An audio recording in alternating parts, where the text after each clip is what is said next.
नमस्कार, मैं हूं फैज अहमद। स्वागत है आप तमाम दर्शकों का जनतंत्र प्राइम भारत पर। आइए नजर डालते हैं आज की कुछ खास खबरों पर।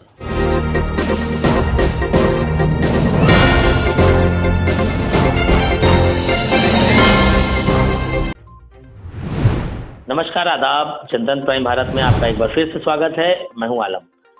आपको बता दें कि जिस तरह से नगर निगम चुनाव को लेकर के तैयारियां तेज हो गई हैं, उसी तरह तमाम प्रत्याशी कर रहे हैं और अपने अपने कामों को गिना रहे हैं। इसी बीच में हमारे साथ वार्ड नंबर 88 बशीरतगंज गणेशगंज वार्ड के आदम सुल्तान जी हमारे साथ मौजूद हैं। इनसे बात करेंगे।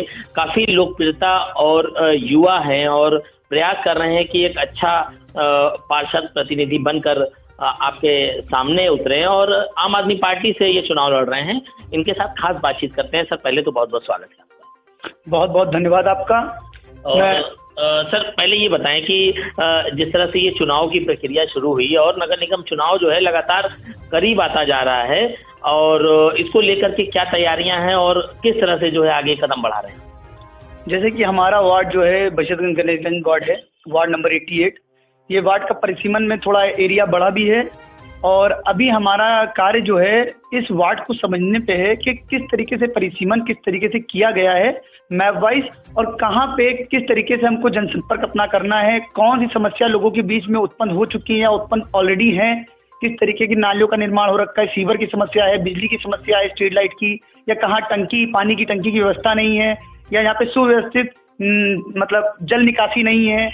तो उस पर अभी हमें देखना है कि पहले तो वार्ड में समस्या क्या क्या है, कि उनका निदान हम किस प्रकार से करेंगे आगे। तो अभी हम उस पर प्रभावशाली ध्यान दे रहे हैं। अच्छा, जिस तरह से ये बताया जा रहा है कि एक अधिवक्ता होने के नाते तमाम जो है क्षेत्र की समस्याओं को लेकर भी आप आगे बढ़ के रहते हैं, एक समाज सेवी के रूप में भी काम कर रहे हैं, तो आखिर चुनाव लड़ने का जो उद्देश्य है उसको लेकर के क्या कहेंगे? जैसे कि आपने बताया कि मैं एडवोकेट हूँ और मेरा उद्देश्य यही रहता है कि मैं निर्धन व्यक्तियों को विधिक सलाह मुफ्त में प्रोवाइड करूं, क्योंकि सभी लोग विधिक सलाह नहीं प्राप्त कर पाते हैं, क्योंकि आज के समय में पैसे का काफी अभाव है, लोगों के पास साक्षरता नहीं है उतनी। तो इसलिए मेरा उद्देश्य रहता है कि निर्धन व्यक्तियों को विधिक सलाह फ्री ऑफ कॉस्ट प्रोवाइड करूं, और साथ ही साथ जो लोग अनअवेयर हैं योजनाओं को लेकर, किस प्रकार से जाति, आय, निवास, मृत्यु प्रमाण पत्र, जन्म प्रमाण पत्र कैसे बनवाना है, किस तरीके से कहाँ बनता है, उस पर हमारा ध्यान केंद्रित करना लोगों का। और जो समस्याएं पहले से चली आ रही है वार्ड में, हो सकता है कि हमारे मौजूदा पार्षद, पूर्व के पार्षद लोगों ने काम किया है, उनके अंदर जितनी कैपेसिटी कैलिबर से किया है, मैं कोशिश करूंगा कि उससे एक कदम आगे बढ़कर कुछ और विकसित करूं इस वार्ड को, जो एक अलग भूमिका निभाए पूरे सारे वार्डों में। एक युवा होने के नाते जिस तरह से आपने प्रयास किया है, तो अगर कहीं बात कही जाए शिक्षा और स्वास्थ्य को लेकर के, तो अपने वार्ड को लेकर के कितना अग्रसर हैं आप इसको, इन सब समस्याओं को लेकर के? क्योंकि लगातार कोविड की बात कही जाए या डेंगू की बात कही जाए, इन सब बीमारियों को लेकर भी एक प्रत्याशी या एक पार्षद की एक अहम भूमिका होनी चाहिए। अगर हम कहें जागरूकता को लेकर, तो चिकित्सीय क्षेत्र में हम लोग काफ़ी पीछे हैं। और अगर देश की बात कर ले तो डेवलप कंट्री की बात करें तो उसमें इंफ्रास्ट्रक्चर, हेल्थ और एजुकेशन, ये तीन एक अहम भूमिका निभाते हैं किसी भी देश को विकासशील से विकसित बनाने के लिए। और यदि हम वार्ड की बात करें तो हमारी आम आदमी पार्टी का भी अपना एक निःशुल्क मोहल्ला क्लिनिक की एक योजना है, जो कि हम वार्ड तक सभी वार्डों में पहुंचाएंगे जहां पर भी हम कार्यरत होंगे। और अगर चिकित्सीय क्षेत्र में हमने मोहल्ला क्लिनिक की बात करी, उसी तरह से प्राथमिक स्कूल जो हैं उनको हाईटेक करेंगे। जितने भी प्राथमिक स्कूल यहाँ पर अभी प्रेजेंट टाइम चल रहे हैं, उसमें एक एजुकेशन का लेवल जो है, लोग अभी प्राथमिक स्कूल में भेजने के लिए जो हमारे सरकार द्वारा चल रहे हैं, उसे भेजने के लिए थोड़ा कतराते हैं। तो हम चाहते हैं कि ऐसी शिक्षा प्रोवाइड करें वहाँ पर कि लोग अपने बच्चों को ईजिली वहाँ पे भेज पाएं और एक मुतमईन रहें कि हाँ, वहाँ जाएगा बच्चा तो हमारा एक अच्छी शिक्षा प्राप्त करेगा। अच्छा, एक सबसे बड़ा सवाल ये आता है कि जैसे तमाम प्रत्याशी होते हैं या तमाम जो भी कई वार्डों के पार्षद भी रह चुके हैं, आखिर सवाल ये बड़ा आता है कि जनता अगर आपको चुने तो क्यों चुने? क्या प्राथमिकताएं होनी चाहिए इसकी? देखिए, पार्षद लेवल पे अगर हम बात करें तो पार्षद के पास कुछ चुनिंदा काम होते हैं, जैसे नालियों का निर्माण, नवनिर्माण, मरम्मत, रोड का निर्माण, रोड की मरम्मत, जल निकासी, सीवर की व्यवस्था, पानी की व्यवस्था, स्ट्रीट लाइट की व्यवस्था। ये एक अहम भूमिका निभाते हैं वार्ड में पार्षद लेवल पर। तो इसके बारे में तो हमें ज्ञान है कि किस तरह से काम कराना है। और मेरी पूरी कोशिश रहेगी कि इन पार्षद लेवल पे जितने भी काम हैं उसमें किसी को शिकायत का मौका मैं ना दूं। और यदि बात करें पार्षद से हटकर, तो मैं अधिवक्ता भी हूं।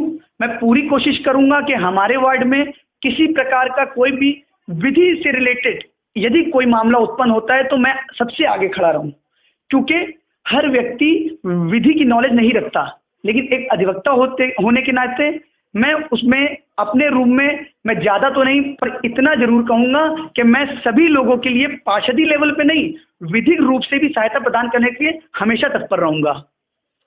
तो जिस तरह से एकदम तैयारियां बिल्कुल जोरों पर हैं और तमाम आपके सामने ऐसे भी लोग आएंगे जिनका एक अलग वर्चस्व होगा, तो इस लड़ाई के लिए, इस मुहिम के लिए क्या उम्मीद करते हैं कि जनता किस तरह से आपका सहयोग करेगी? मेरे लिए तो बेनिफिट होगा, क्योंकि यहाँ पे जो भी पार्षद रहे उन्होंने काम किए, अपने लेवल पे उन्होंने भी काम किए, पूर्व पार्षद ने भी अपने लेवल पे काम किए, लेकिन जनता ने उन्हें 3 बार का मौका, किसी को 2 बार का मौका दिया है।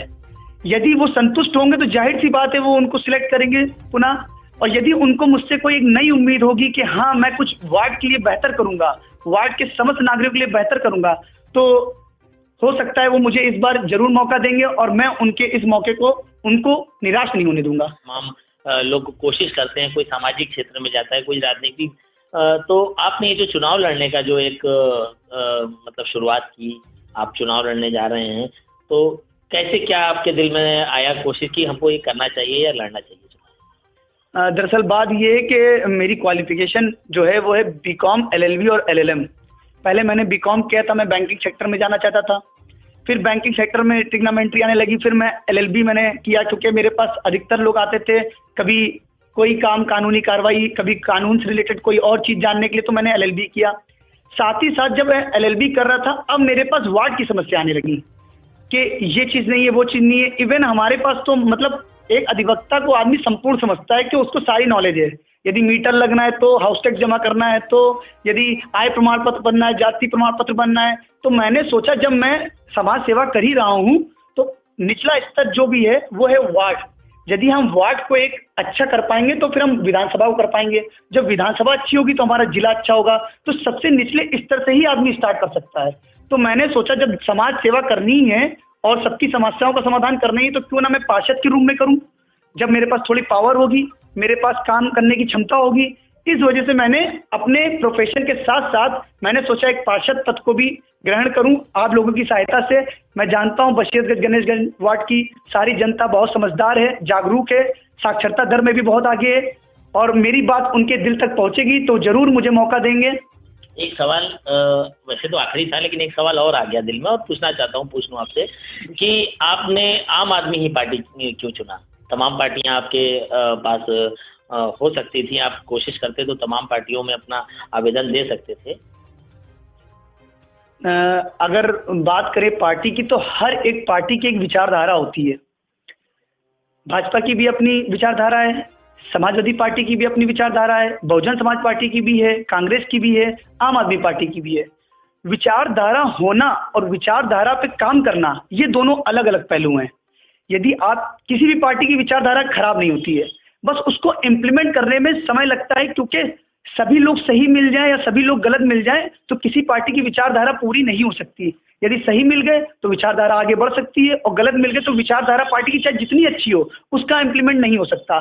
लेकिन ये एक पार्टी ऐसी है जो जिस विचारधारा पे कार्य कर रही है उसको पूरा कर रही है। जिस तरह बिजली माफ के लिए बात कही गई, अच्छी शिक्षा की बात कही गई, निःशुल्क मोहल्ला क्लिनिक की बात कही गई, तो ये अपने मैनिफेस्टो पे खरे उतरते हैं।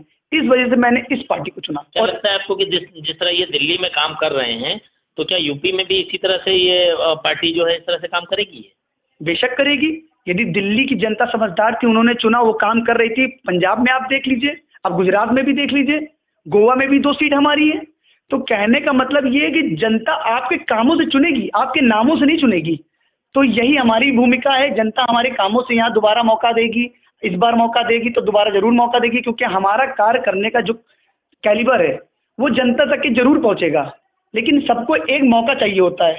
मैं चाहे जितना अच्छा वक्ता हूँ, यदि मंच नहीं मिलेगा तो मैं बोल नहीं पाऊंगा। उसी प्रकार चाहे मैं जितना अच्छा समाज सेवक हूँ, यदि मुझको काम करने के लिए एक पद नहीं मिलेगा, मैं काम नहीं कर पाऊंगा।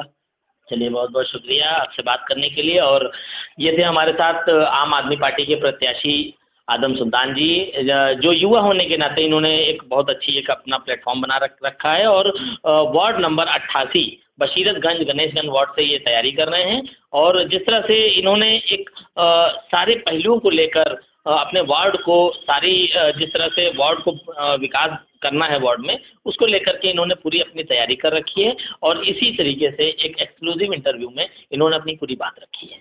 आगे के लिए हमारे साथ बने रहिए। लखनऊ से जनतंत्र प्राइम भारत के साथ मैं आलम, कैमरा पर्सन जगदीश कुमार के साथ।